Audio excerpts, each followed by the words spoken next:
যে কইব এই কোরআনের সূরা বুরুজটা জাল, হেরে গাল ফাটারে যতটা বাড়ি মারবা। হাত তুলে বল ঠিক ঠিক না।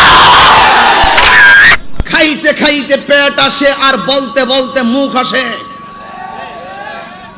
এতদিন যেই কোনো হাদিস কি বলতো জাল হাদিস, জাল হাদিস, জাল হাদিস, এখন জাল বলতে বলতে বলতে বলতে মাথা টাল হয়ে গেছে। এখন কি কোরআনের সূরা বুরুজ নাকি জাল? গাল ফাটারে জুতার বাড়ি দিতে হবে, জাল খাতে গাল খাতে জুতা বাড়ি দিতে হবে, ঠিক না মনে?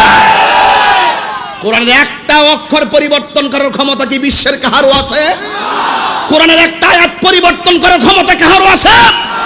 তোর বাপ দাদারা 1400 বছর আগে আমার নবীর কাছে কোরআনের সত্যতা চ্যালেঞ্জ করে ক্ষমা চেয়েছে, কথা কোন ঠিক কিনা বলে? অস্ত্র জমা দিয়েছি, ট্রেনিং জমা দেই নাই। তাহিরি কখনো লাল চক্ষুকে ভয় পায় না। তাহিরি দিনের বেলা যা বলে রাতে তাই বলে। তাহিরি 10 জনের সামনে যা বলে 100 জনের সামনে তাই বলে।